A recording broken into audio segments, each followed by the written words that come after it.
where the hearing at the Constitutional Court would take place. And later in that year, on September, the Constitutional Court came to its decision. So in 2016, and round about the time of the Constitutional Court hearing, the charges were made. So timing became important.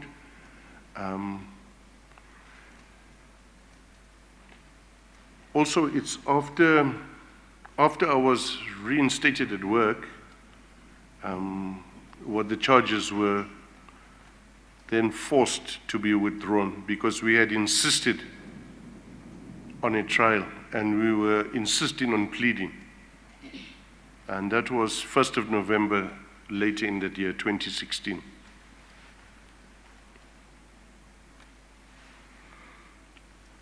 When were the charges withdrawn? Please remind us. 1st of November 2016, Chair. Right. You mentioned that one of the reasons was stated to be that Mr. July of Worksman's, who'd conducted the investigation, wouldn't give evidence. That's correct.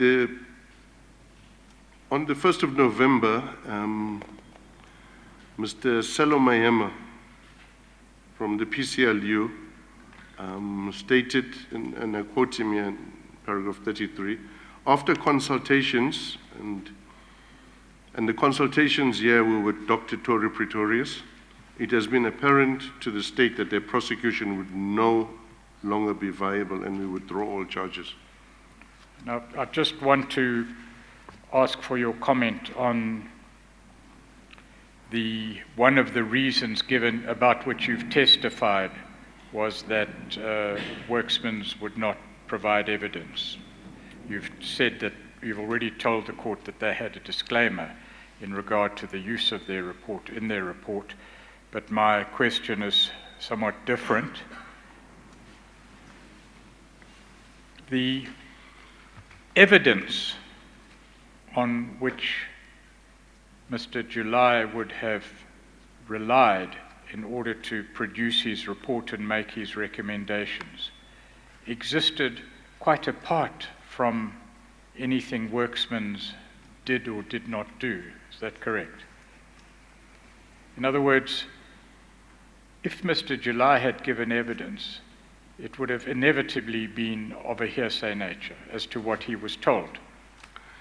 Indeed, in fact, it would have been hearsay of hearsay. Right. And all the evidence upon which he relied and on which a criminal court would have to rely existed quite apart from Worksman's itself. In other words, the fact that Mr. July of Worksman's didn't or wouldn't or couldn't give evidence would have been irrelevant to whether a successful prosecution could take place or not. Am I understanding it correctly? My understanding that is besides Worksman's report, there existed no other evidence in which they decided to prosecute on. Well, except that Worksman's report was based on evidence or not evidence, or the absence of evidence. What I'm saying is whatever Worksman's relied on existed in a docket or in fact somewhere else, and its quality could have been judged by any criminal court if it had been worthwhile proceeding with the prosecution. Absolutely, Chair. It would never have held water. In fact, to follow through on my last words to Worksman during the interview, I said to them that no court in South Africa will ever convict on Dramatin Sibia, because that's the reason that you say we are at fault. But they will never, and I've been proven right. But to answer the question directly, there was the evidence on Worksman upon which the National Prosecuting Authority relied on was in any event based on interviews and not based on any other evidence. Well, I wanted to ask you something along those lines. Do you know or do you not know whether the police and the prosecutor in regard to the criminal charges against you had any statements from witnesses?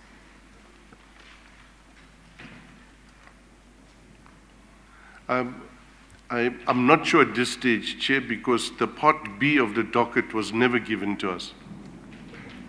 And I think you said either yesterday or today, I think yesterday, that you tried to obtain, or you requested certain documents that are normally given to an accused person, but these were denied to you. Is that right? That's correct.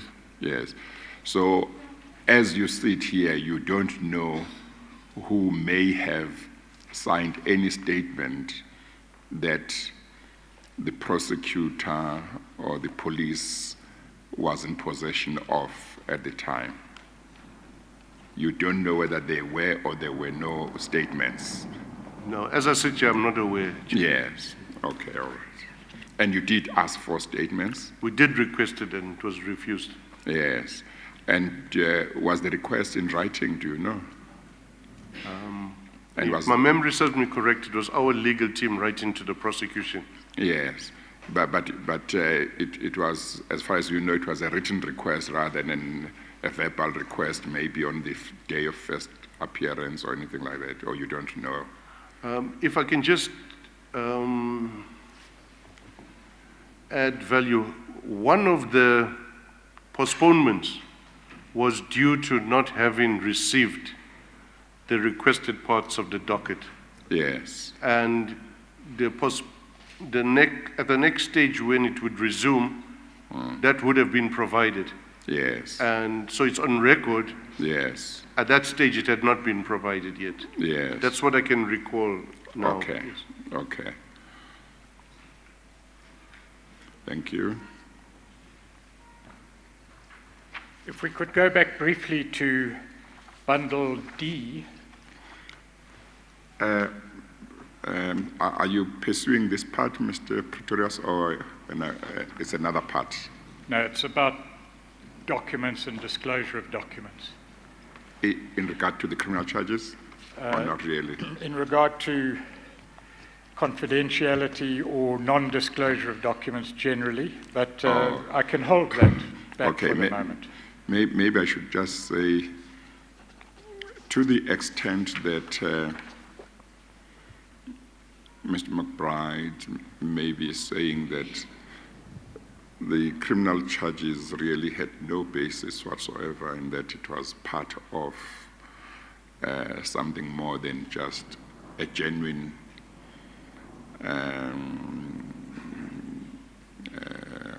laying of charges by whoever.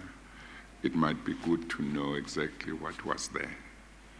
In the docket. In the docket, because obviously if there was nothing other than the workman's report, it might mean a certain thing, but one would normally expect that there would be certain statements by some witnesses. We'll attempt to obtain it. Yeah. I won't say that I'm not entirely hopeful at this stage, but we will report back to you. Yes, okay, all right.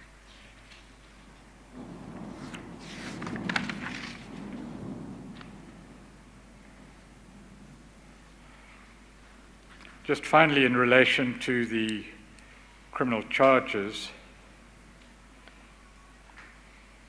the prosecutor, what unit was he seconded to, or? The prosecutor was a Priority Crimes Litigation Unit. The PCLU. That's correct. You deal in paragraph 34 and following with the worksman's report. At this stage, Mr. McBride, we need to deal with the report, and the reason is not so much for all its detail and content, but the fact that you've made certain allegations in relation to worksman's. And Those facts, therefore, need to be explored. To the extent that Worksman may wish to respond to your evidence, I take it that that will occur during cross-examination and you can deal with it with them. But our concern as a legal team is that your allegations against Worksman and their answer may not be directly relevant to our terms of reference, because what is relevant to our terms of reference is at a much more general level, which goes to the general reasons for prosecutions and the like. So if you would just bear that in mind when we go through your evidence, because I certainly don't want to restrict your evidence, and we cannot do so.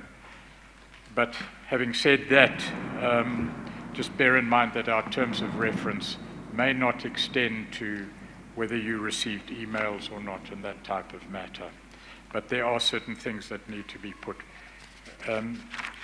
Your view is set out in paragraph 34. What is that view?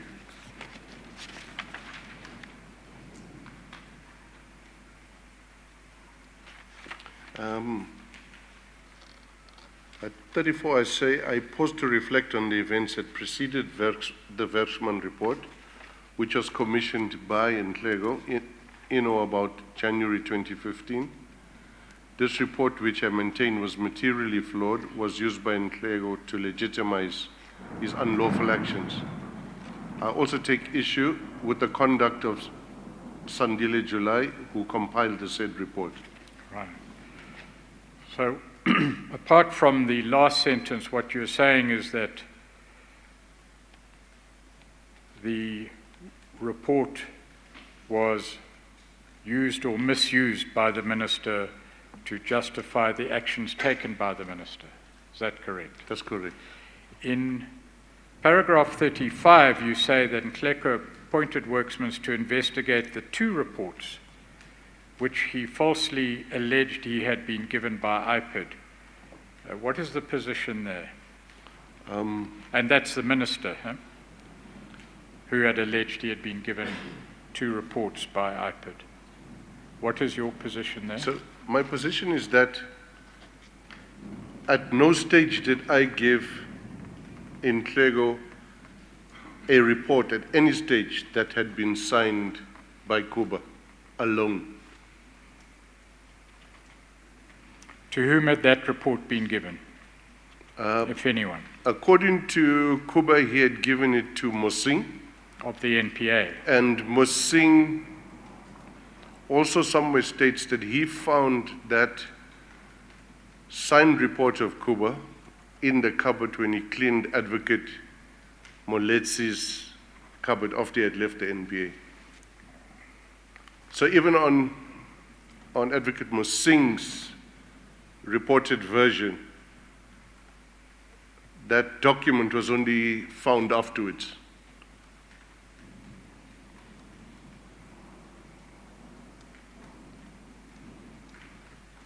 Then in paragraph 37, you talk of attempts made. I'm sorry, Mr. Pretorius, before you go there, still in 35,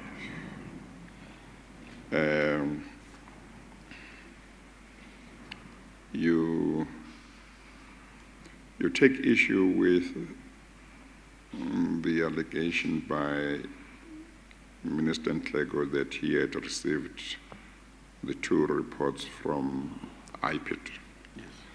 But I understood you earlier on, before lunch, when you gave evidence, and we posed questions with regard to, I think, paragraph 7 of the minister's letter to you about intention to suspend you, where you said, no, I think we're dealing with your response to his letter, where you said he was always aware that there were two reports. You remember? Yes. We asked you questions. What was the basis for you to say the minister was at all times aware that there were two reports? Yes. Now, I understood you to be saying to us, among other things, that you, that is Ipid, had given the reference group everything that you had given to the NPA. Yes. I undertook that to mean that therefore you would have given to the reference group documents which included the first report to the extent that the NPA may have had that. And if my understanding is correct, then is the position not therefore that the minister may have got that report from the reference group? You are quite accurate, Chair. The distinction which I should have made was that the report that was included in the reference group and to minister was not signed. I'm referring to the one that was signed by Kuba. Oh, okay. Because a Word document emailed has no real status. Anyone can change it. And so the value there was, it was of Kuba's email, that report that is not signed. The report that Nhlego made that relied on, even though he uses it in intertwined way, is the signed one, because an unsigned report on a Word document has no status at all whatsoever. And I think at the time when Mr. Dlamini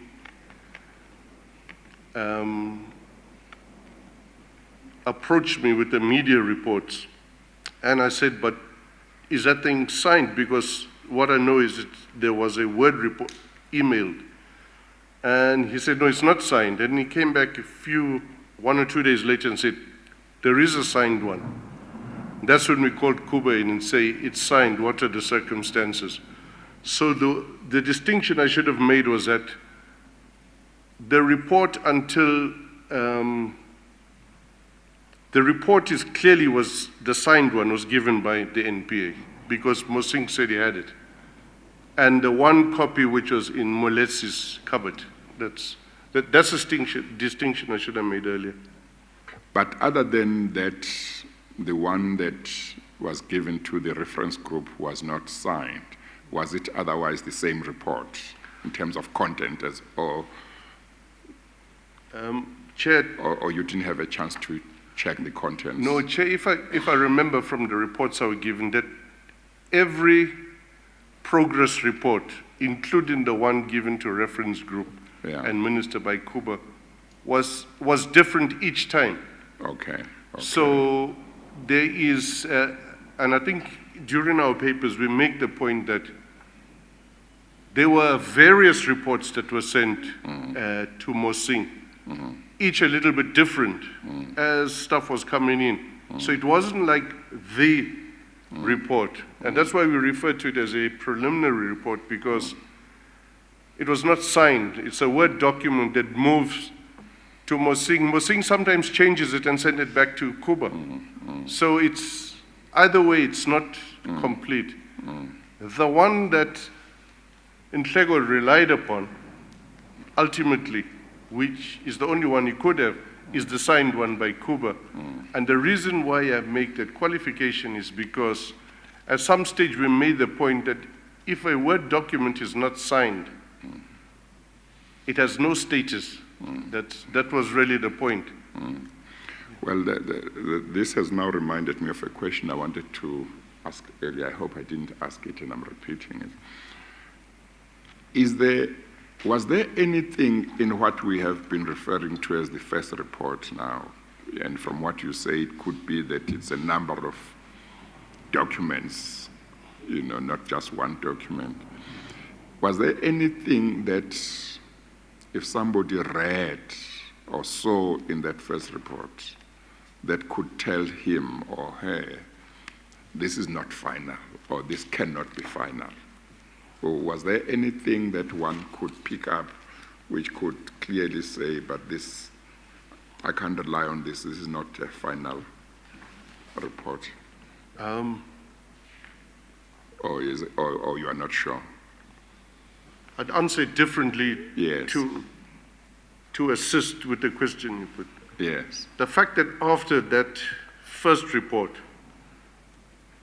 was signed by Kuba, Mr. Mosing wrote a report to his boss, who was Advocate Jiba, indicating there was still outstanding stuff.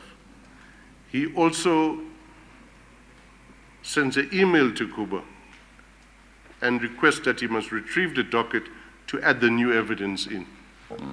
So Mr. Mosing, certainly from the NPA, and I take him as the NPA, was quite clear that it was not a final report by his own actions. Yes, yeah. And between Ipid and the NPA, if both of them realize that it could not have been and was not a final report, and that there was additional evidence that needed to be added, it couldn't mean anything else. And the context was quite clear what it is. Yeah. Okay, thank you. Perhaps just to deal with that answer, if you would go to page 1266, which bundle? YC.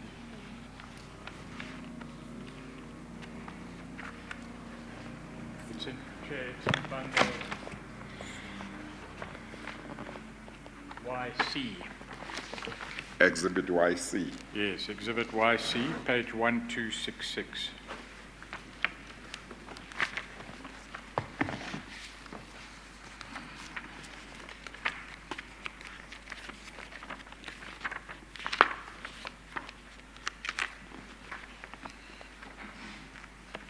Yes. This is an email from Anthony Mosing of the NPA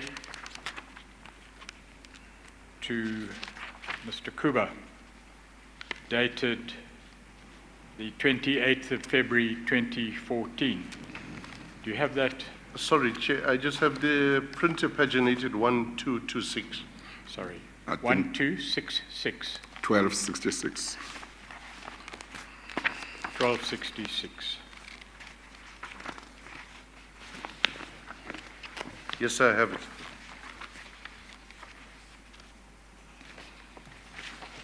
It reads, Dear Mr. Kuba, in light of the fact that the matter has been referred to the DPP of South Gauteng for decision, you are requested to file this evidence in the docket, which is presently with the DPP-SG, and in future forward any additional evidence or any other matter directly with him. I think you have dealt with this, but the point is that in your contemplation there was always room for further evidence to be provided to the NDPP. That is correct. And that email seems to be dated, 20 May 2015?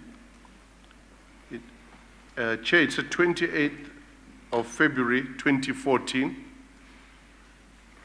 It appears almost to be a month after the so-called final report Oh, of the first report. okay. all right, and it was forwarded later to another party on the 20th of May. Is this Kuba? And then if you would go to page 1234, please.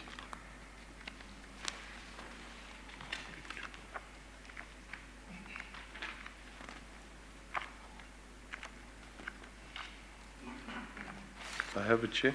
That's where this email is referred to, where Mr. Kuba, in an affidavit at paragraph 15, says, after I sent the January 2014 report to Mosing, I continued to gather and analyze the evidence.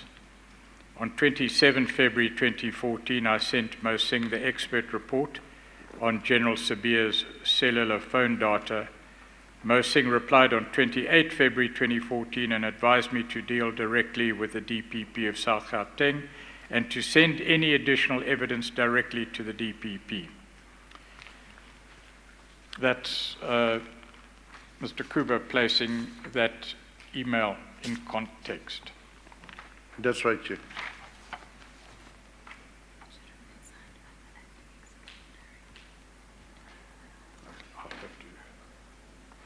What's this?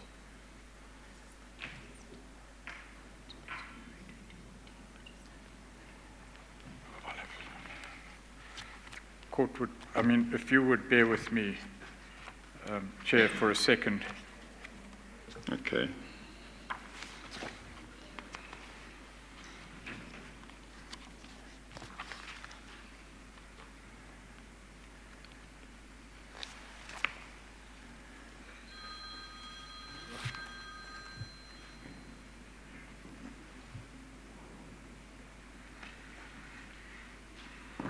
My apologies, Chair. It's the first time in a year.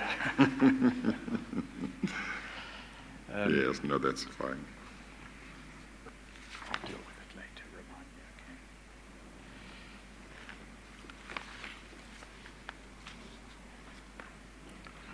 I think the point that you make, or it appears that the point that you make in paragraph 35, if we can move on, insofar as it's relevant to our terms of reference anyway. Are you back to his statement? Yes, Chair. Oh, Sorry. I'm not sure if you did announce. I thought you were taking us to another page on. No, only that page. Yeah. Only that paragraph, to put that email in context. Okay. If we may return to paragraph 35 then, Mr. McBride, I think the point you're making is not whether or not two reports existed or who gave the minister which report. It's that the minister said he had been given two reports by Ipid, and you appear to say that Ipid gave the minister only one report. Is that what the point is? That's correct. Right. And the other report being the first or preliminary report, whether the signed or unsigned version or whatever report in sequence must have come from elsewhere. No, sorry, Chair. The signed report is the one that we didn't give. It's the only report that can be regarded as a report because it's signed. So the preliminary report, the Word document, was unsigned. So that's the distinction I'm making. Well, what report was, well, then I don't understand paragraph 35, and I think we Okay. may be at odds with each other there. So let's just clarify, Okay. insofar as it's necessary to do so. Okay. The point you make in the first sentence is that whichever reports there were, two reports were not given by Ipid to the minister. That's the first point. If you regard the unsigned Word document that was sent when he requested as a report, then I can agree with you. But if the one that you had to rely on, which would bear any weight, is one that is signed, otherwise it's not a report. Bearing in mind that reports were to-in and fro-in on email between Kuba and Mosing, and sometimes Mosing changing and sending back to Kuba. So the point is, as I mentioned to the chair, the issue is the distinction between the signed report, which to some extent corresponds to the unsigned one, but the unsigned one having no status. No, but I'm sorry, Mr. McBride. I'm getting confused. Your sentence at the beginning of paragraph 35 says, and I'll read it, Nhleko appointed Workman to investigate two reports which he falsely alleged he had been given by Ipid. Yeah. So why is the statement that he had been given two reports false? Maybe before he answers, Mr. Pretorius, it's important for those who are not looking at the document to mention that the words two reports are in quotes. Yes. I think, Chair, that's why it was put in quotations. I'm sorry, I should have gone into greater detail making the distinction. But the report that he relies on, or could possibly rely on, is only a signed one. That's why we say we don't refer to that one as a report, we put it in quotation marks. I should have clarified that earlier, and that might be the cause of some confusion. Well, I understood it to read, and that's what I understand the plain meaning to be, that the minister said he received 2 reports from Ipid, and you then say Ipid only gave the minister 1 report. Is that correct? Yes, that's correct. All right. Then you say the report compiled by Kuba had been given to the NPA. Which report was that? The signed one, Which signed one? Because there were 2 reports that were signed. but not signed by me and Sissoko, the one signed by Kuba only. All right. So the report compiled by Kuba, we must read that as the report compiled by Kuba, because he compiled both, and signed by all 3 signatories. Is that right? The final report. Well, maybe let me say this, because I hope I'm right in thinking I understand this. Mr. McBride, we talked yesterday about a first report and a second report. And we said when we were talking about the first report, we were talking about one that was signed by Mr. Kuba only. Yes. And we said that was sent to the NPA. And there was then the second report, which we also referred to as the final report. Yes, And that one was signed by 3 people. yes, It was signed by Mr. Kuba. It was signed by Mr. Sissoko,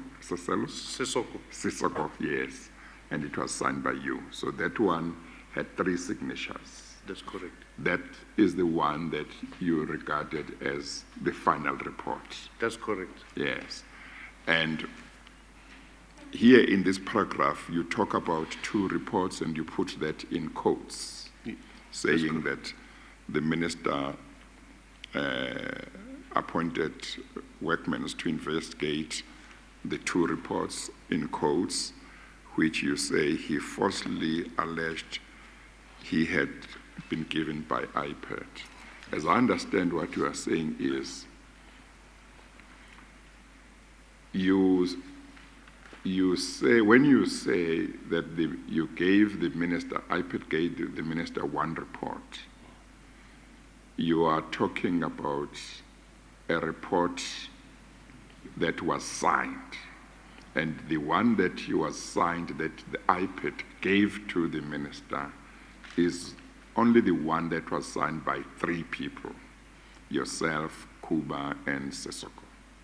That's the only signed report you gave to the minister. Perhaps I caused the confusion with nomenclature. Yes.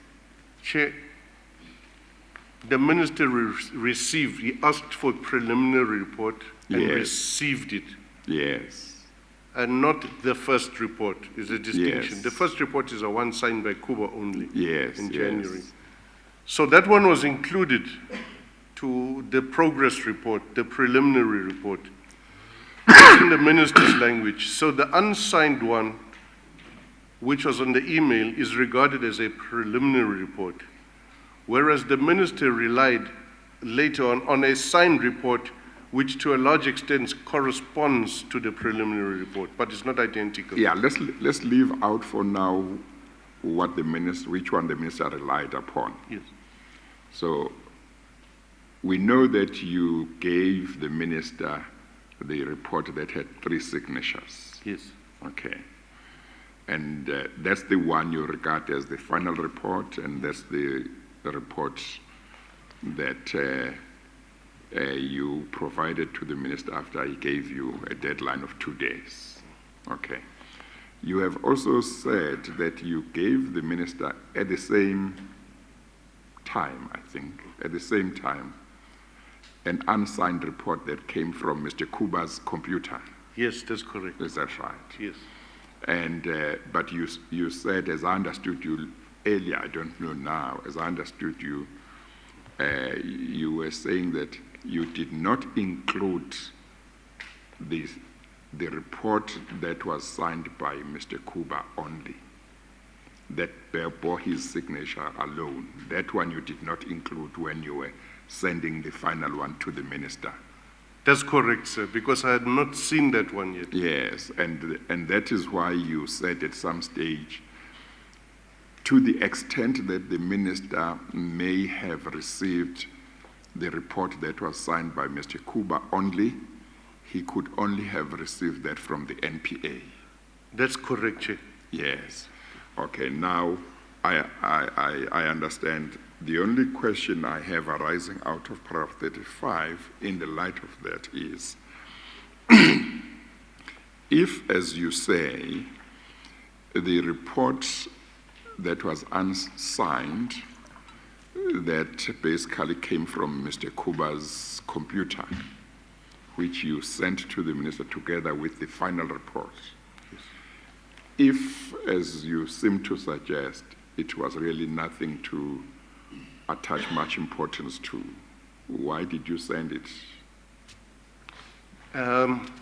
Thank you, Chair. It's because the minister asked for a preliminary report and a final report in his letter to me on 24th of November 2014. But I would have thought that if your attitude was anything unsigned has no status, as you say, I would have thought that you would not have wanted to send him something that has got no status. You would have said, look, the only report that really is official is this one that is signed by 3 people. Anything else has no official status, and there is no point in sending you anything like that.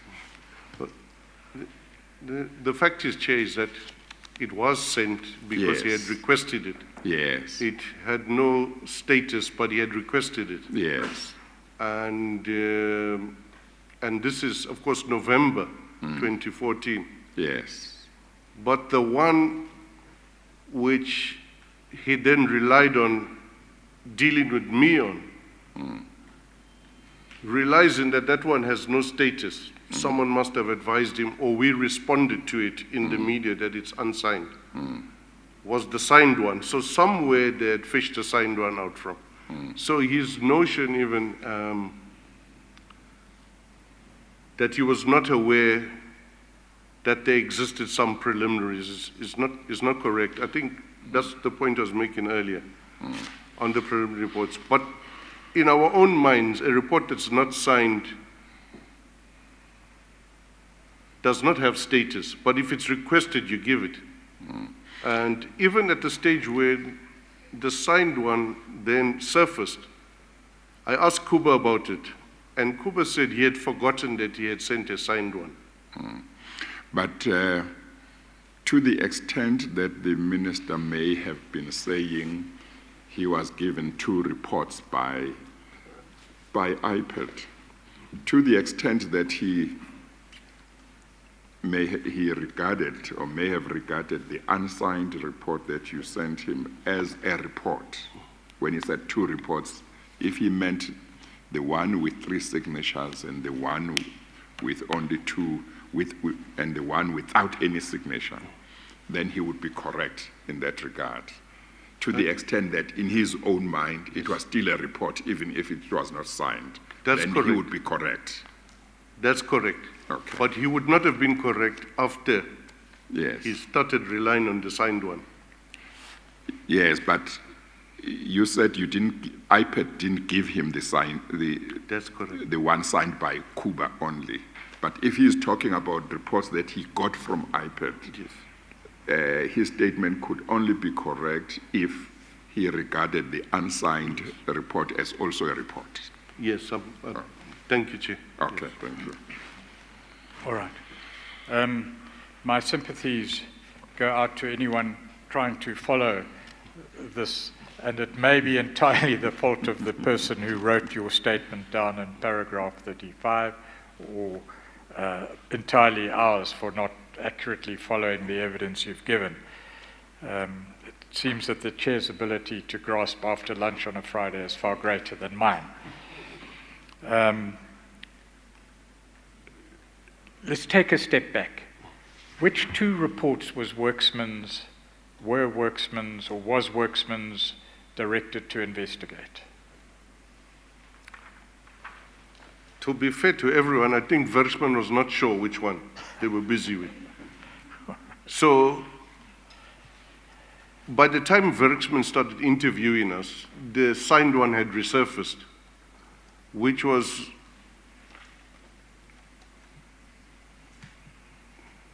a status that they as lawyers could place any significance on, bearing in mind they're doing an investigation on behalf of the minister to ascertain wrongdoing. They wouldn't place any reliance on a document that is not signed and went through word mail. But my question is not what Worksmans thought they were Yeah. mandated to do. Is, as a matter of fact, do you know which two reports Worksmans were asked to Okay. investigate? Thank you, Chair. In my mind, at the stage of them interviewing us, they had the two signed ones, one signed by Kuba and one signed by the three of us. Right. Now, as I understand what you're saying in paragraph 35, or what has been said on your behalf, and I don't wish to point fingers there at anyone, Nhleko appointed Worksmans to investigate the two reports. Let's accept the two signed reports, one signed by Kuba, one signed by three officials of Ipid, which the minister falsely alleged he had been given by Ipid. Now, you say that the signed report signed by Kuba and the signed report signed by the three officials had not both been given to the minister by Ipid. Yes, thank you. And the minister was incorrect at the very least when he said that that was the case. Yes, he was. Sorry, Chair, if I can explain this. I'm Yes. sorry to do this, to go back. But the Chair made the point that the minister could have thought that's what he meant. Then why would he make such a fuss of it right from the beginning? So I'm saying it's not only that he had a position on it, he was clutching at straws. But the signed one of Kuba only, he did not receive from Ipid. Right. So if the two reports that Worksmans was required to investigate, which I understand to be the case, were firstly the one signed by Kuba and secondly the one signed by the three officials, then it's correct what you say, he hadn't received both of those from Ipid. That's correct.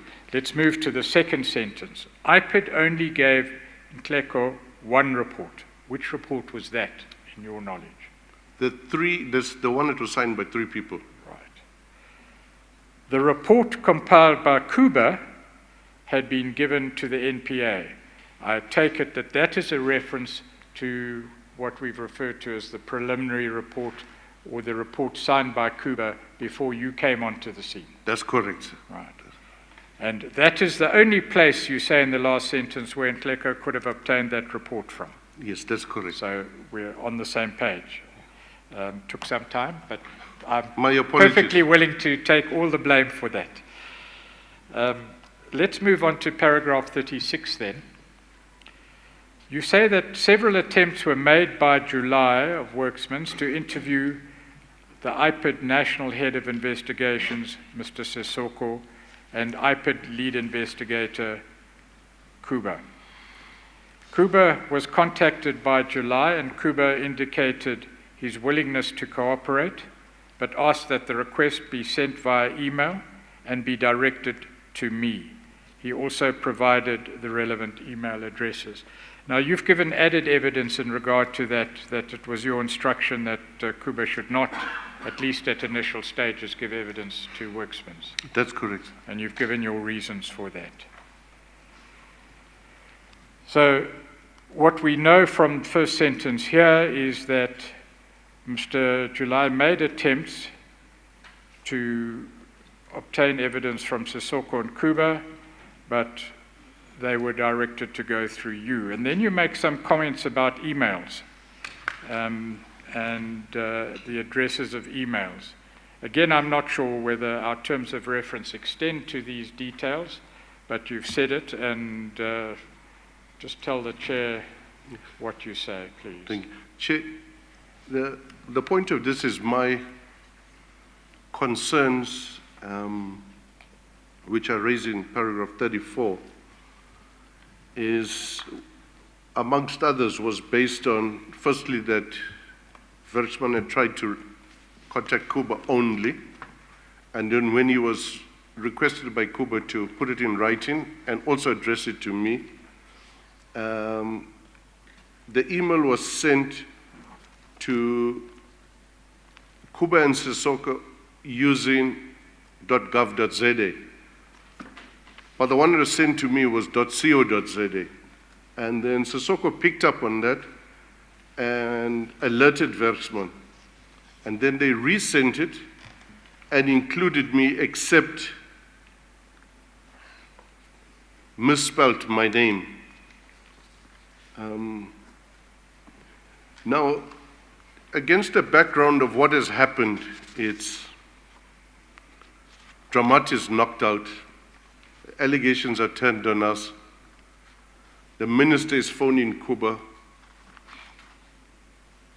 directly, Sandile July is contacting Kuba directly, and these two problems with receiving the email to me. We were under the impression, and our impression hasn't been yet placated, if I can put it that way, and that was the importance of this. And all I can say about this is that perhaps next time that any legal company gets an instruction from a minister to investigate an investigation of an independent body, they should be more careful. So is the position that you have reservations that the errors with your email address were bona fide? Is that what you are saying? You think it may have been more than a genuine error? Because it could be a genuine error on its own. So I'm just wondering whether how much point you want to make out of it, and I'm not saying don't make whatever point you make, and I understand the bigger picture of what was happening, which you have sketched out, but I just want to know ultimately how much point you want to make about it, so that I know if there is quite some point, or if you simply say, I can't go beyond simply saying, I'm putting a question mark, that's all. Or you might say, no, I go beyond that actually, blah, blah, blah, blah, blah. Chair, in the bigger scheme of issues, I raised what my concern was, and I raised it. And you don't take it beyond that. And I don't take it beyond that. I just think the issue on the bigger level is private legal companies, especially with a good reputation like Werksman, should not easily take upon cases that impinge on the independence of constitution-created bodies. That's all I would say, is just to exercise a bit more caution and circumspection. I won't take it further than that, Chair. Okay, thank you. Thank you. I have been handed, Chair, 2 emails from Worksman's attorneys, but I need to investigate their timing and the addresses, which I'm told are the correct addresses, but I'm not sure that they are. Yes, so okay. let us investigate that, and we'll deal with them later if necessary. That's fine. Who was appointed? Thank you for that, Mr. McBride. Let me stress what the chair has stressed. We don't want to prevent any evidence that you wish to give. We do want, however, to concentrate on matters within our terms of reference, if that's okay. That's fine, Chair. And if I may add, at some stage, perhaps, I'll buy Mr. July some coffee and we'll talk it over. Okay. Yes. I'm sure thank you. he'd be very grateful to do that. Paragraph 37, you talk of the person appointed to act as executive director in your absence and due to your suspension. Who was that? That was Mr. Israel Khomanyani. Right. And you say in paragraph 38 that in relation to the Worksman's investigation, he took certain steps. Is that Yes. correct? Yeah. Chair, just to add that he instructed then Sissoko and Kuba to attend the interview at Worksman. Right. And when did you testify or speak to Mr. July and as part of the investigation in relation to your suspension? It would have been in April. I think it would have been 17th of April, I think it is. I'm not 100% certain. So it would have been, to answer your question, after my suspension. Right. And what led you to change your mind?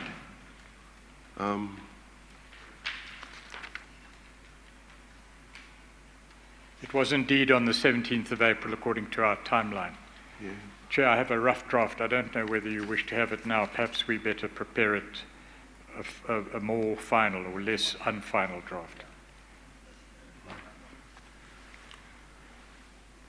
I had a remote, or I had the idea that there's a remote possibility that if I speak to them and give them context, perhaps the undercurrents I'm feeling might be lessened. And that's why I thought it's important to explain context, time, and where different things happened at different stages. I clearly did not explain it to them as well as I should have. In any event, we know, for present purposes at least, that Worksman's produced a report, and that report was strongly contested by you. That's correct. Was it also contested by Messrs. Cooper and Sissoko? That's correct. Was the report leaked to the Sunday Times? Do you know, or do you suspect? It was leaked to the Sunday Times. At the stage, and we're not sure by who, because Sandile July was approached by a journalist to say, why did you leak the report? And he said, no, he didn't. He gave the report to the ministry. And I remember during the period of the litigation, there was some discussion between it. In any event, the report did not include or refer to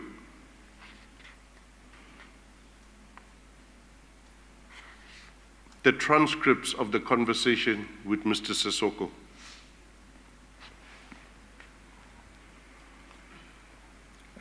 Are you referring, what transcripts are you referring to? Of the interview, Chair. Of the interview? Interview of Mr. Sissoko With Mr. July? with Mr. July and his team.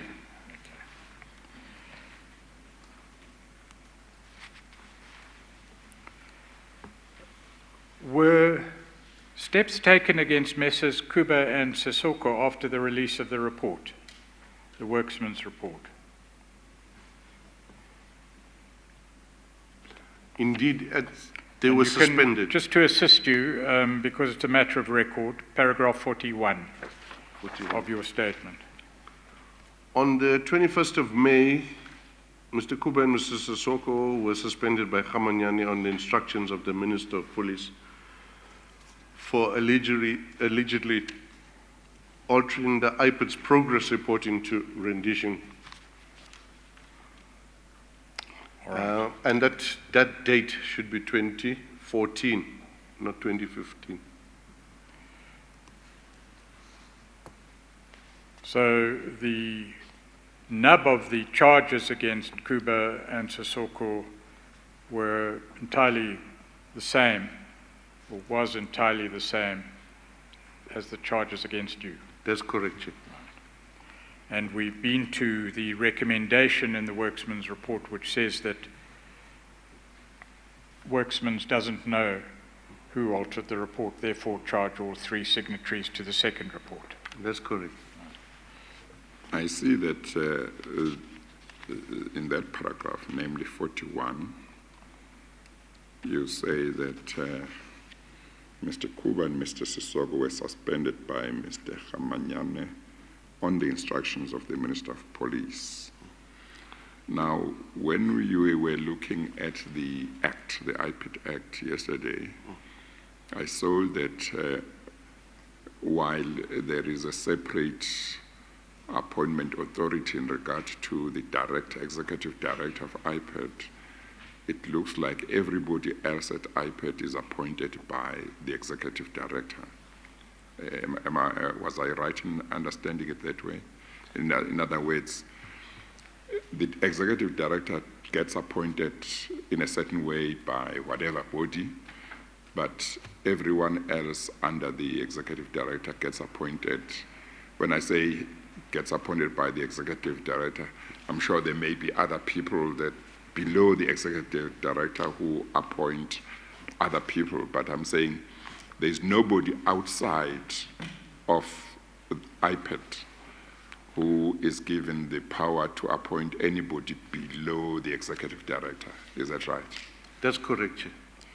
And I would then imagine that if that is the case, I would imagine that the decision to suspend anybody at Ipid other than the executive director or acting executive director would be a decision to be made by somebody within Ipid, not outside of Ipid. That is correct. Mr. Khamanyane was from Ipid.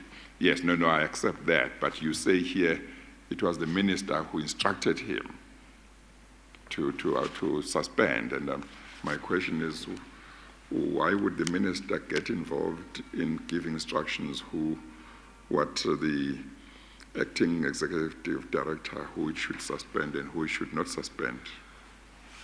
Chair, yeah, just in the context of everything that happened until this moment, it then questions any reasonable explanation for the previous actions, and that this is the completion and a repeat of what happened in DPCI. So knockout Dramat, then knockout Sibia, knockout McBride, knockout Kuba and Sisoko. And so this event during May 2015 and the minister's involvement, and my understanding is that when Mr. Sisoko was suspended, he recorded the conversation with Mr. Khamanyane. In addition, Mr. Sisoko prepared papers to do a constitutional court challenge on that provision that allows an acting executive director to act in the way Mr. Khamanyane had acted. And in my challenge on the matter, I only dealt with the issues dealing with the appointment of executive director and not on the process to appoint an acting, and that the minister's interference. But Mr. Sisoko did challenge that. But at some stage, we ran out of funds and he couldn't go ahead with the challenge. But there have been a set of papers prepared. Whether they were served or not, I don't know. But the part of what you are saying is that Mr. Sisoko wanted to challenge the role of the minister in his suspension. Is that part of what you are saying? As far as you yes, understood? Chair, it's both issues. Yeah. One, the minister's involvement, and secondly, that Khamanyane has an automatic right to carry out the minister's instructions. And I don't know if it's appropriate for me to ask, to mention this. On my return to Ipid, after the Constitutional Court, judgment, I requested a handover report from Mr. Khamanyane explaining the circumstances in which various people were suspended, disciplined, dismissed, and he refused to give it to me and said everything he did was with the support of his supervisor, which I took to mean in reference to the minister. But in terms of you're saying that this was the suspension of Mr. Sissoko and Mr. Kuba, that was done on the instructions of the Minister of Police. Were you basing that on what you heard from Mr. Sissoko? Yes, Chair. Okay. Talking to you about the conversation he had with Mr. Khamanyane. Is that right? That's correct. And yeah. if I remember correctly, he played me a recording of that conversation. So you could hear what the discussion what said. Mr. Khamanyane said. Okay, all right. Thank you. And in addition, Mr. Khamanyane's response to me when I requested a handover report from him. Yes, okay, thank you.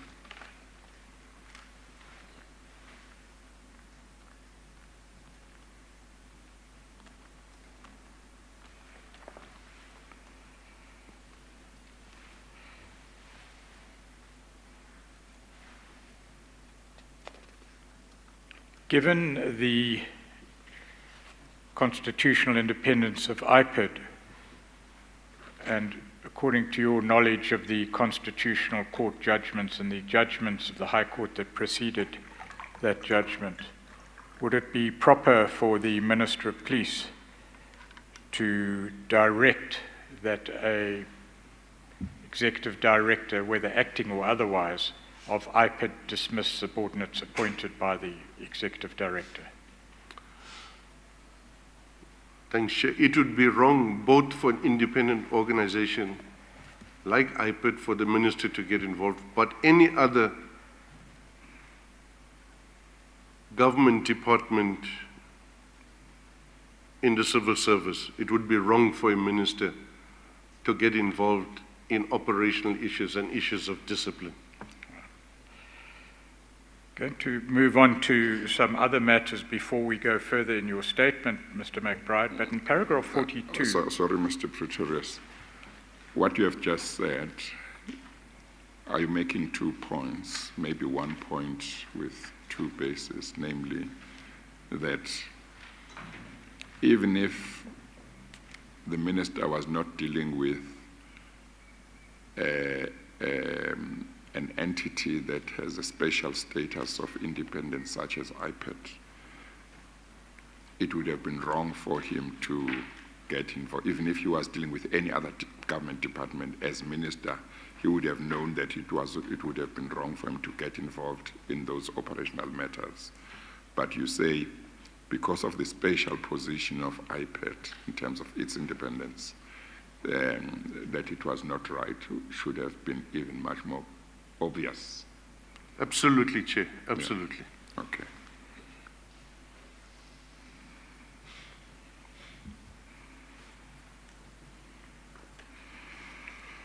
You say in paragraph 42, Mr. McBride, that consistently with evidence you've given to date, that you did not know about the existence of the provisional report that was supposedly altered as it predated your appointment as Ipid Executive Director. And I've added the word provisional just to identify the report. That is correct, is it? Perhaps the language is clumsier, but the point I was making here is that at the stage in April 2014, when I signed the final report that had been signed by Kuba and Sissoko, that's the report that I was aware of in April 2014. Okay. So the previous reports were not known to me at that stage. Right, okay. But even if you had known of a first report Word document unsigned, a signed report that had been given to the NPA. What difference would that have made? Chair, I think it's a critical question you're asking. If I was Mr. Kuba, I was the investigator, and there was evidence that was exculpatory, I would have changed the report to factor in the evidence that's exculpatory, that will make it impossible to prove beyond reasonable doubt. So the actual changing of the report is neither here nor there. And if I had changed the report, I would have said, I changed it, and these are the reasons why I changed it. And I stand by the reasons why I changed it. To that extent, I indicated in my interview with Mr. July that I stand by the report that I signed.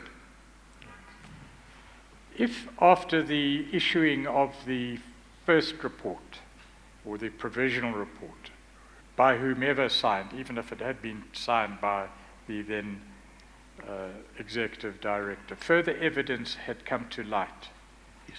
which fundamentally altered the recommendation or the opinion in the report, would it have been proper to exclude that and not address it? Absolutely not, Chair. It would be, in that instance, it would be criminal not to add the evidence, the additional evidence which was material in this case. Right. So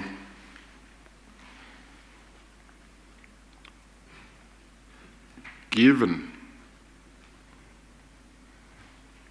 what the further investigation that Mr. Kuba had done on your instructions, given what he had got, what you are saying is, unless somebody were to challenge what Mr. Kuba got as fabricated or wrong, unless somebody could challenge the correctness of that, they should have no quibble with the fact that, with the conclusion of the second report. Absolutely, Chair.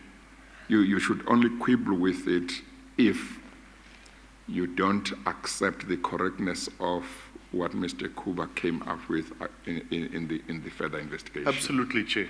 Otherwise, you're quibbling with the conclusion of the second report without challenging that, without saying that information is wrong. It's difficult to understand. And Chair, just to add in, what you're saying is, I agree with completely, but at that stage, we even said to ourselves, have we missed something here? Why do people not understand it? We then instructed attorneys to appoint a senior counsel to see if a different opinion could be obtained. That was the extent we were willing to consider that there may be something you did not understand. That's correct. Yes. So we didn't believe we infallible. We looked at common sense, but we went to the extent of getting another opinion whether we acted correctly. And in addition to that, even before the hullabaloo from the minister, we had discussed the matter with Mr. Ngasana, the NDPP. And some of the reservations we had with him in interaction corresponded to the reservations we had about the possibility of sustaining a prosecution. Well, I would imagine that if you have before you documents on the basis of which you must make a decision, and somebody has given an opinion in regard to the information that is placed before you. You'd look at the opinion, you'd look at the information, and you may agree with them, you might not agree with them.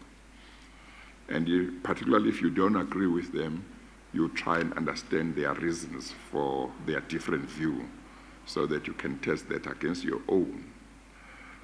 That's correct. And given that, if having received an opinion in a certain direction, subsequently there is an opinion that is in the opposite conclusion, it seems that it would be natural for you to want to see what's the basis for this different or latest opinion.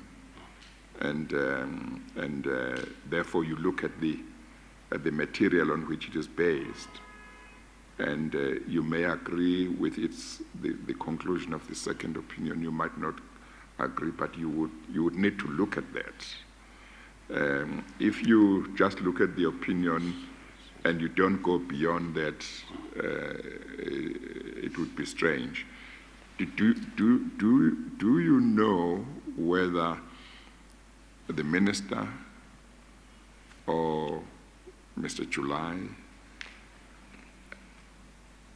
were questioning the correctness of the material that led to the second report? In terms of the discussions you had with Mr. July, in terms of any communication, correspondence with the minister, did they ever say, but that information is incorrect on the base which was obtained after you had arrived? Chair, not once did anyone ever question the validity or the material importance of that additional evidence which emerged from the analysis of the cell phone tower report. Yes. Which was exculpatory.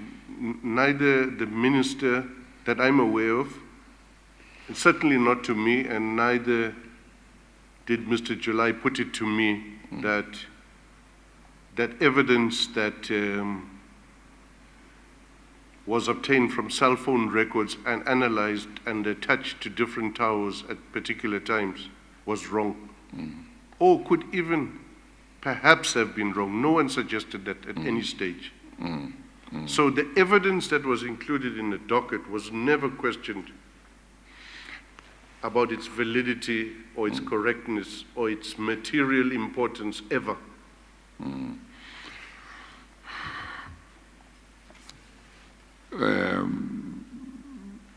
That relates to the conclusion reached in the second report.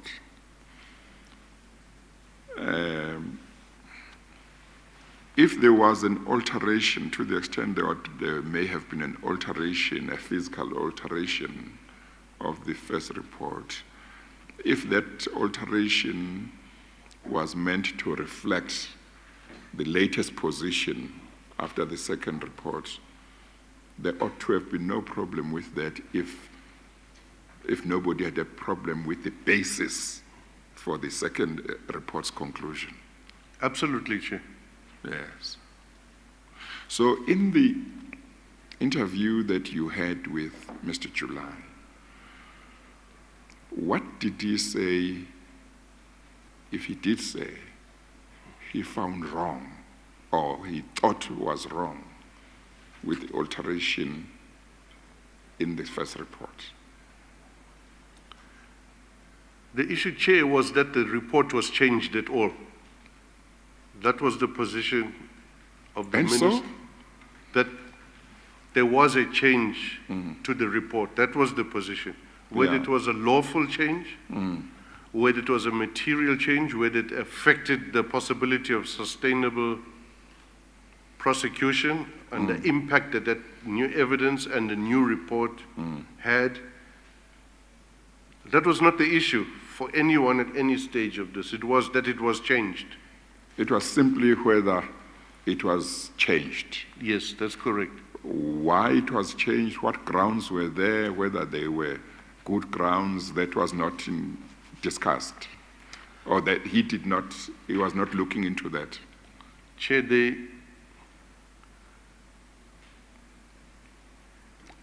questioned why certain parts of a report were omitted in the final report. Yes. Not the evidence, the report. Yes.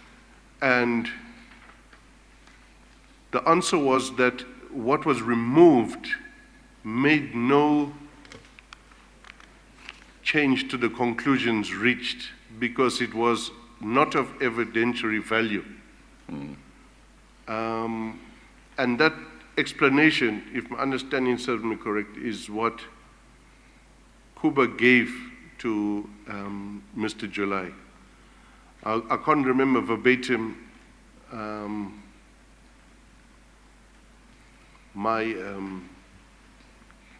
what I said in my interview, but with the benefit of time and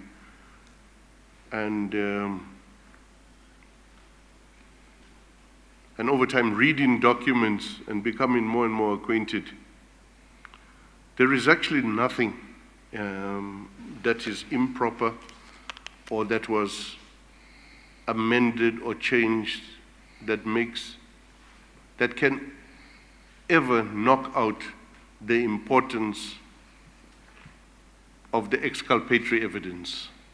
I think, in essence, that's it. The team we were dealing with, both in terms of prosecution, in terms of disciplinaries,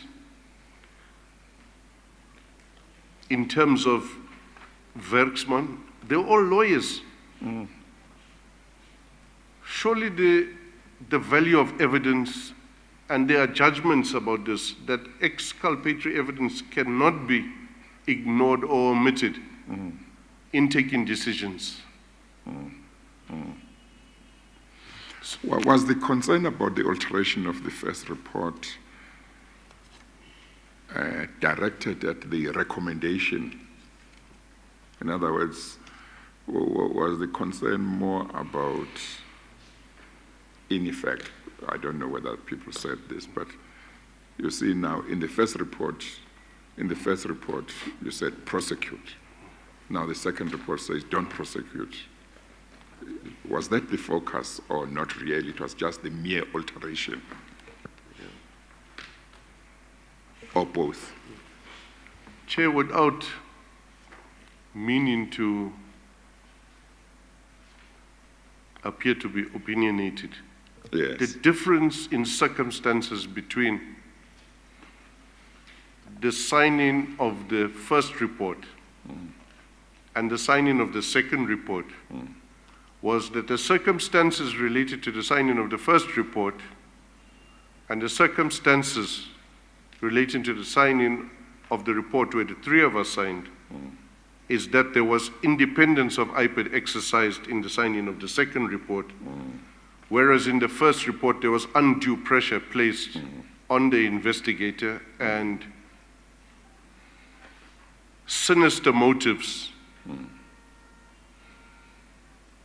by the people that were involved, including crime intelligence.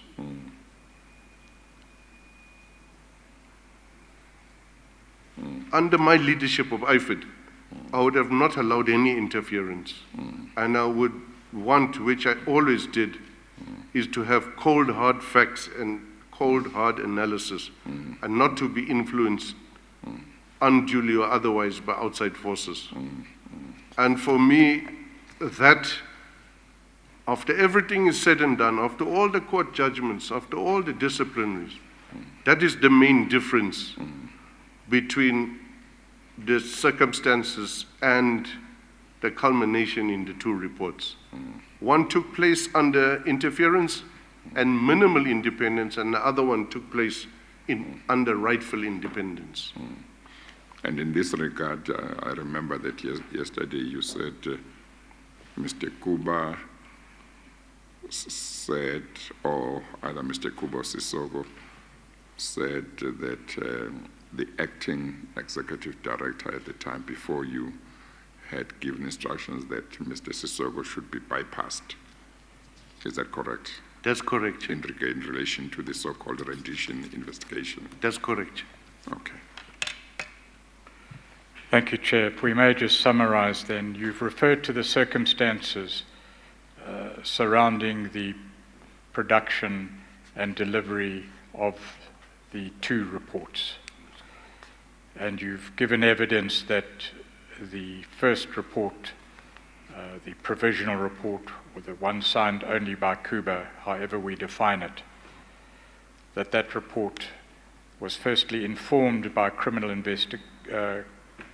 intelligence investigations and was delivered under pressure from the NPA, both of which would feasibly constitute interference in the work of Ipid. That's correct. And that evidence is on record, and Mr. Kuba will confirm it, and we will place that evidence before you as well. That's correct. The second point that arises by way of summary is it's one thing to have said to you, Mr. McBride, you had the first signed report. It was in all respects satisfactory. You then went out and fabricated evidence and produced a second report in order to exculpate Messrs. Dramat and Sabia. That would be a different story, which would justifiably require criminal charges. Yes, indeed, Chair. In fact, in one of Mr. Kuba's interviews with Workman, with Mr. July, in response to some question, he says, there was never a moment when McBride said change this or that to exonerate someone. Yes, that's on record. That's on record.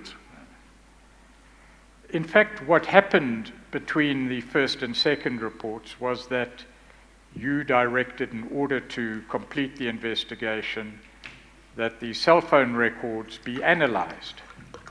That's correct. And those cell phone records clearly had some impact on the contents of the final report. The cell phone record analysis, the analysis had some impact. Was absolutely critical to the report, which is the report that I signed. It was critical.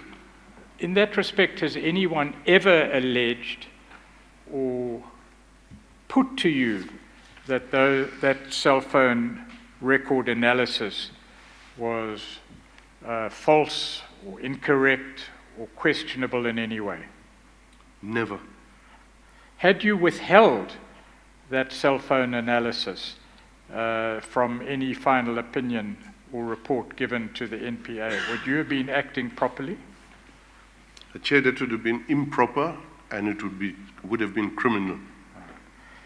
Now, there is some talk, finally, by way of summary, that in the report, statements might have been altered to the extent that parts were omitted. You've just referred to that now. Not statements, Chair. Aspects of the report. Yes. Now, that's a very important distinction that I'd like to put to you. If the report had contained a different review of statements in its second version from what had originally existed in the first version of the report, would the statements have remained in the docket? Absolutely.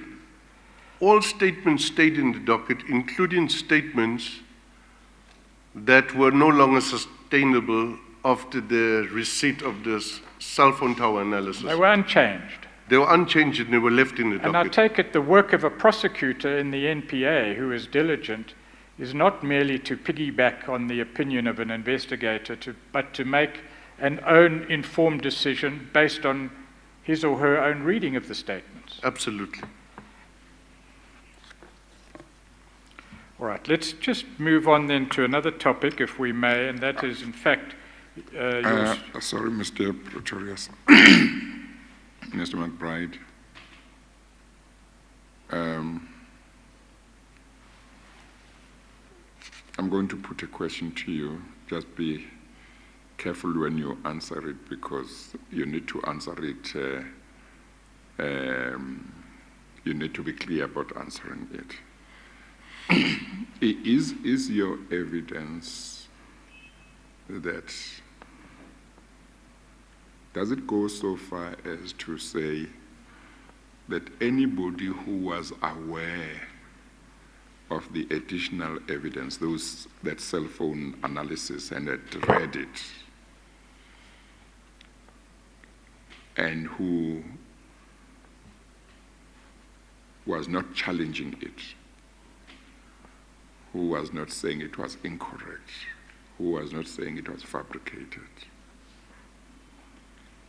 could not really have concluded that there was a problem with the second report, or with such alteration as may have taken place if it was to reflect the outcome of the second report? Are you able to go that far or not really? Chair, there is absolutely no reasonable explanation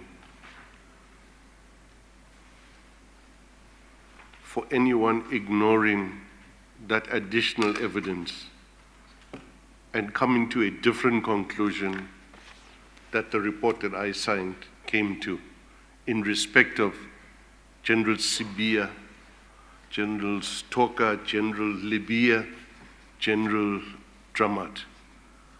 The evidence is of a critical nature, and if anyone had regard to it, the real importance is that where three people say they've placed someone on the scene, there's unchallengeable evidence that the person was not there. And courts rely on that evidence, both in terms of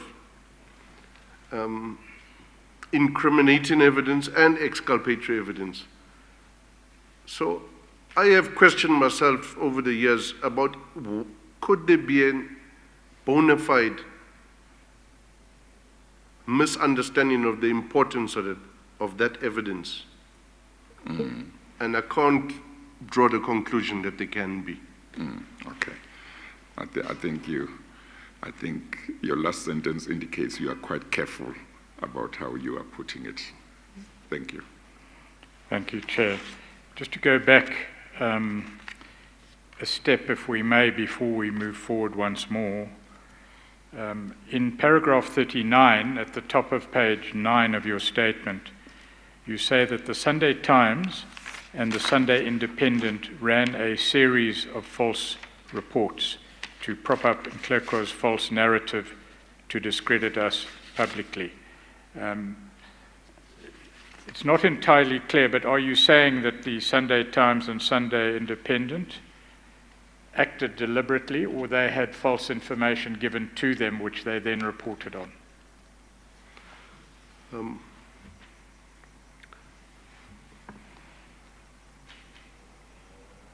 If I understand the question correctly, the Sunday Times in particular had been running this story for a long time. The fact that the matter was leaked is improper conduct.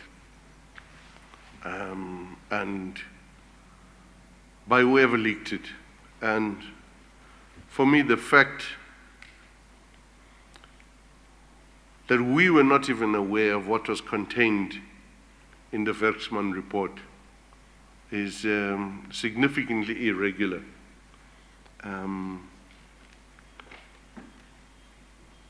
Now, I'm all for media freedom and the right to publish, but I think even the right to expression and media freedom must go with some element of responsibility on the matter.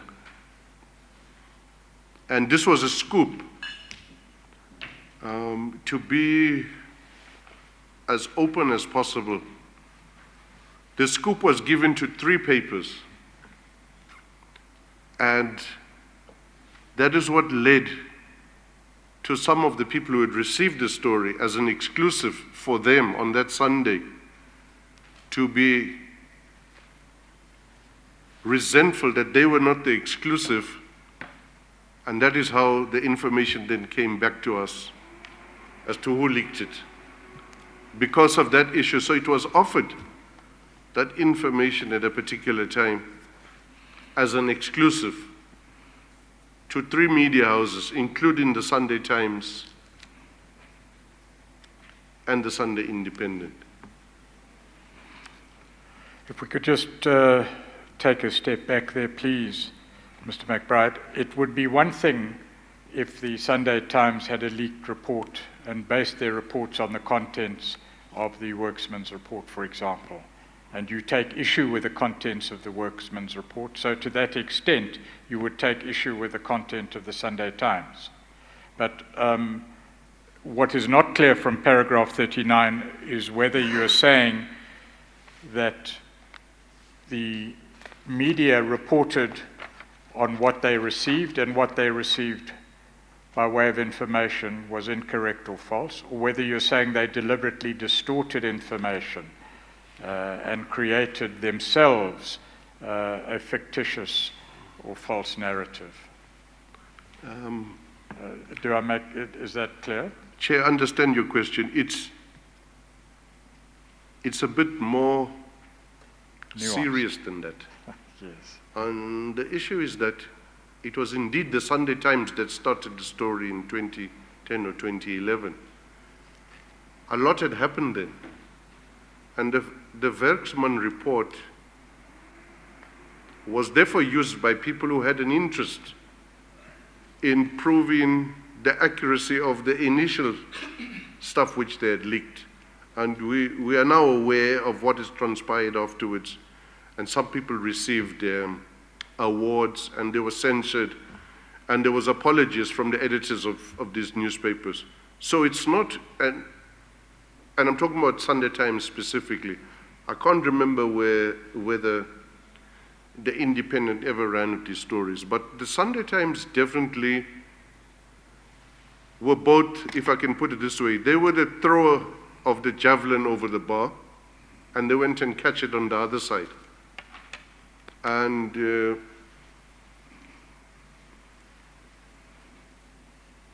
no caution was exercised in dealing with this matter. This matter is dealing with, now we have General Dramat gone, General Sibiya gone, McBride is gone, Kuba and Sissoko were not yet gone. But there's a disciplinary coming up next week, and they then go with this. I think my date at 46 might not be exactly the 21st, but in terms of sequence events, there was a lot going on. There's a whole wiping out of the anti-corruption independent bodies. Surely some caution should have been exercised as to the way in which, firstly, the report was handled before it was leaked to the media. And for the media, in my view, the media should have asked whether this has been, before you've leaked it to me, has it been considered by the minister, this report? Whether, can you back up what has been said? Just that we're not dealing with, now, I know media likes a scoop, and it's good that we have a free media in this country. But you should have an alarm bells ringing when you see independent anti-corruption institutions being wiped out. Something should ask you to ask the question, what is happening? Where are you getting your leaks from and why? And where did you get your leaks from originally? Who leaked it to you? What was their agenda? We're in a free society. People use the media for agendas or to carry out a particular narrative. Now, what I've learned over the years, especially in Ipid, is that narratives are repeated often, and sometimes executive authorities will be happy with a particular narrative. But the narrative can run and be repeated over and over again. It doesn't make the objective facts different. And journalists should have inquiry minds. They should question. They should have, and I say this with conscious of the irony, they should have a healthy cynicism and suspicion, like an investigator should have, like we exercised in Ipid, in assessing information. Journalists should do that, especially in a contested terrain of ideas.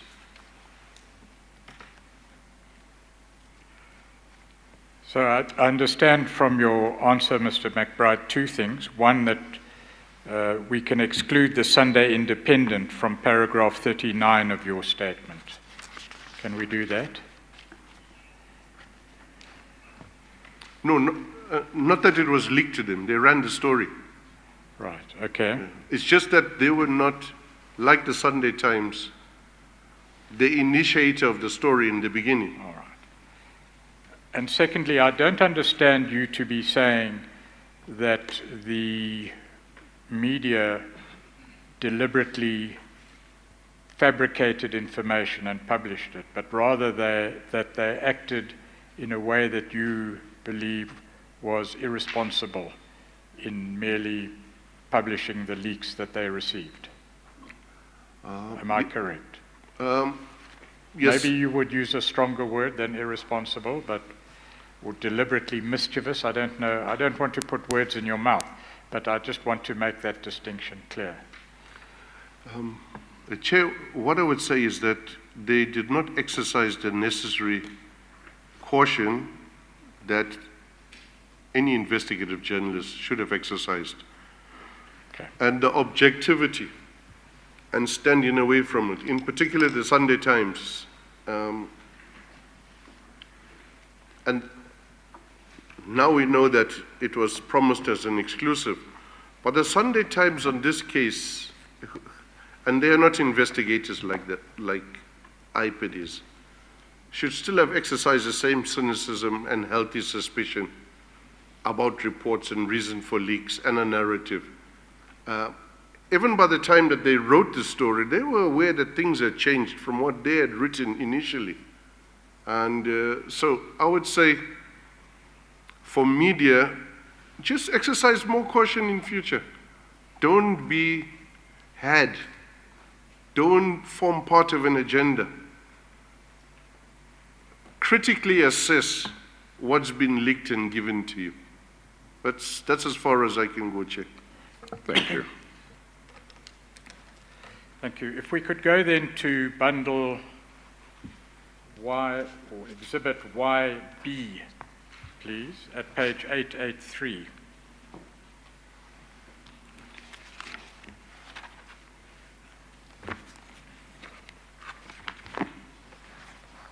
That is a transcript of your interview on the 17th of April 2015 with Mr. July. What page again? Page 883 of exhibit YB. Thank you. It's right at the end of that bundle, Mr. McBride. Thank you, Chair.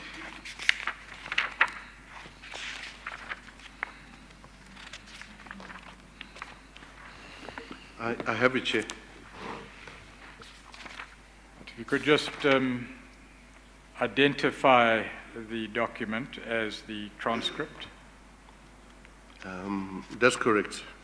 Right. If we could go then to page 886, unless, Chair, you want me to take it slowly and deal with the preliminary matters, it's No. probably appropriate to go directly to 886. That's fine. On page 886, would you tell the Chair what you said in the fourth paragraph?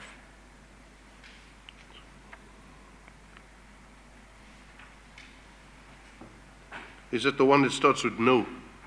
Yes. I'll just read it out, Chair. No, I think initially from the beginning we had indicated that we do not require lawyers to be present. But since I'm suspended and they are acting on my behalf, I obtained advice and guidance from them. The most important issue was you were not in contact with me, either via the lawyer or anybody, because I was not receiving this stuff. For me, I was happy that at least you could make contact and sort out the legal issues between the lawyers. That was the most important thing.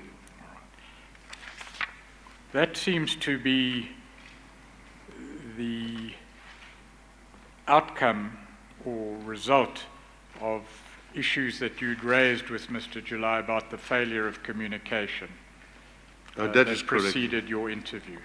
That is correct. If we could go to page 888, please. Triple eight? Yes. Okay.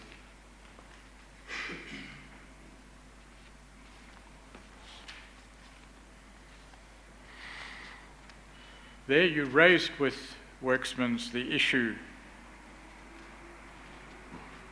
that a private law company is investigating a government investigative agency, albeit an independent one, before the National Prosecuting Authority has made any decision about the relevant matters subject of the report. Would you just read onto the record what you say there, please? Then also the fact. Okay. From line 10? Line 8. Line 8. Then also the fact that a private law company is investigating a government investigative agency, albeit an independent one, before the NPA had made a decision. Just to say that I would have expected that there would have been a wait for the NPA to make a decision. It's neither here nor there, but with the communication problem and then this, it was a little bit of concern to me. All right.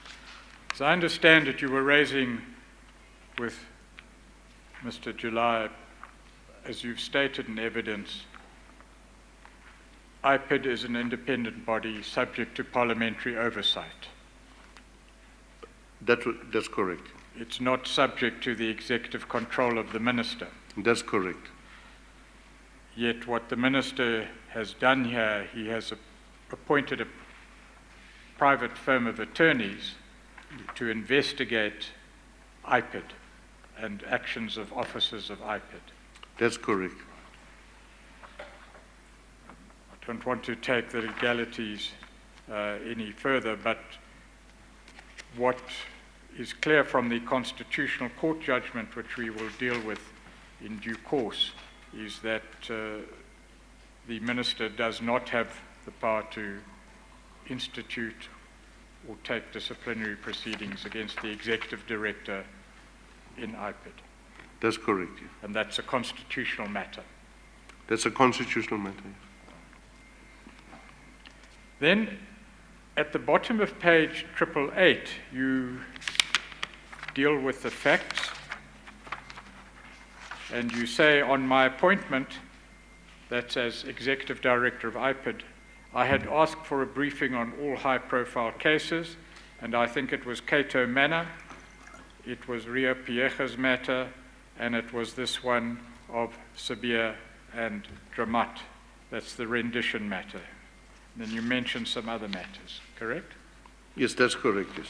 And then, at the bottom of page 889, you say, my issue in the briefing, and I can't remember the exact sequence of events, was firstly, crime intelligence was involved in the case from the beginning.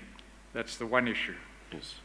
The second issue was that my predecessor, acting Mzambeki, told Kuba, Mr. Kuba, just report directly to me, don't report to, and then there's a space.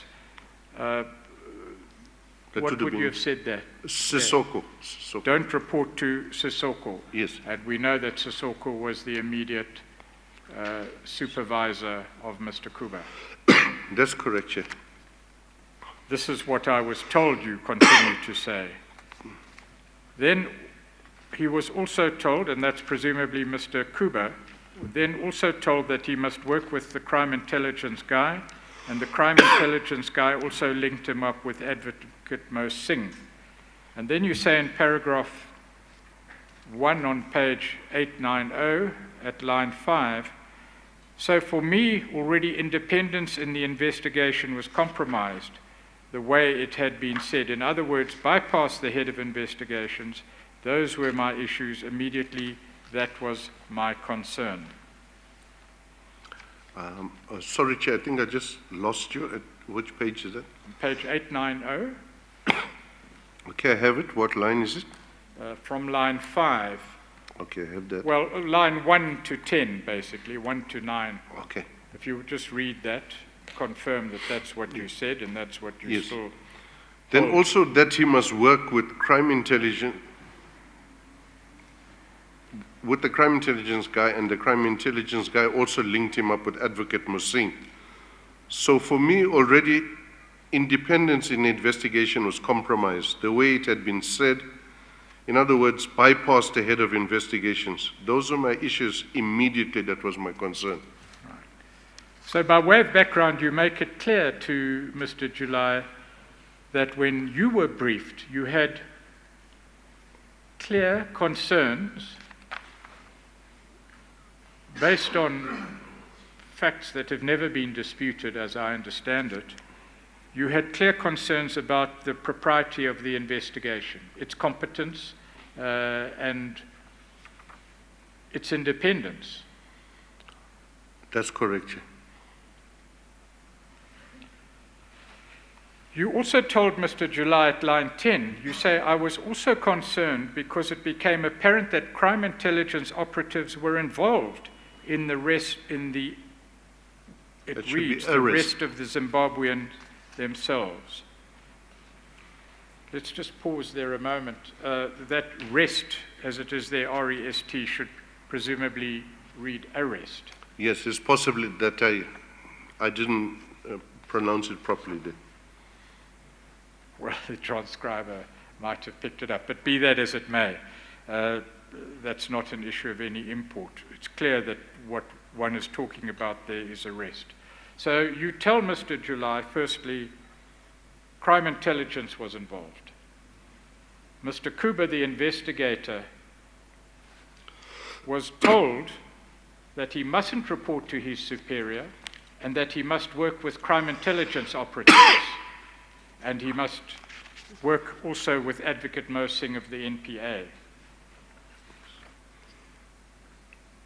On whatever version, a direct manipulation and interference with the independence of Ipid.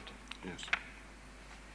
You say then, in line 10, you were also concerned because it became apparent that crime intelligence operatives were involved in the arrest of the Zimbabweans themselves. Yes, So that's insofar correct. as crime intelligence was involved in the investigation, they were, to put it bluntly, investigating themselves. Absolutely. And one or more of the crime intelligence operatives had in fact been arrested. Is that correct? By Sabia. Am I wrong? No, that is correct. At some stage prior to this incident, during the appearance of General Mluli in court after having been arrested by General Sibia, I think he was brigadier then, some of the people who had made statements against General Sibia now had actually been arrested by General Sibia at some stage.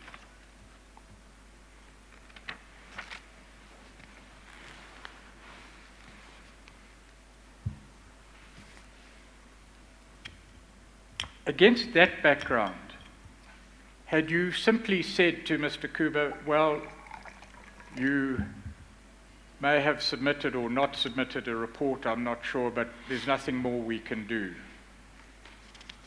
would you have been acting independently and properly?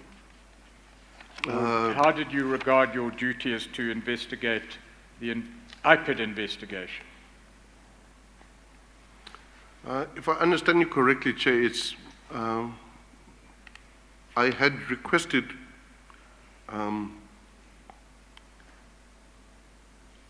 after this briefing, and I mentioned it in the info note, that Mr. Kuba must review all evidence. Why did you say that?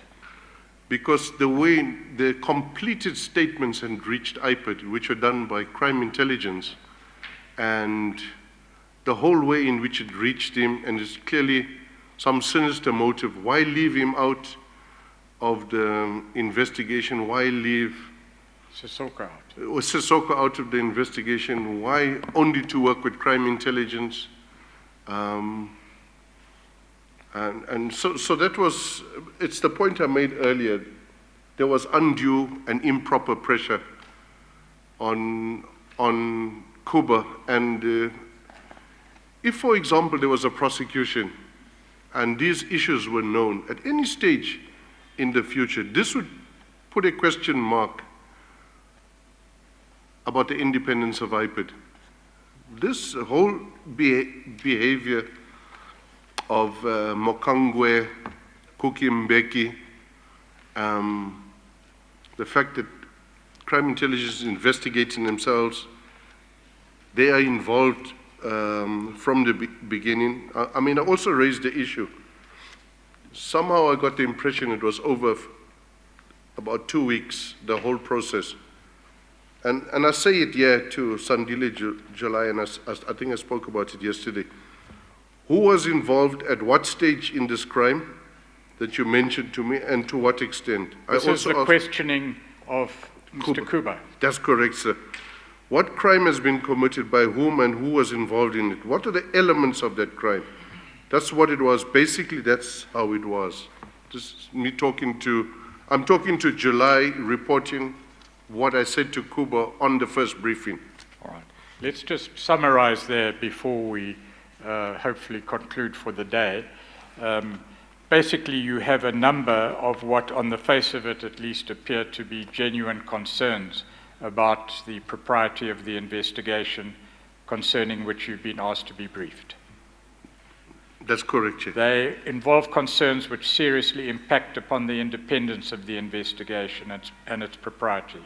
That's correct. So you go back to square one, you say, what is happening here? What crime are we talking about? What are its elements?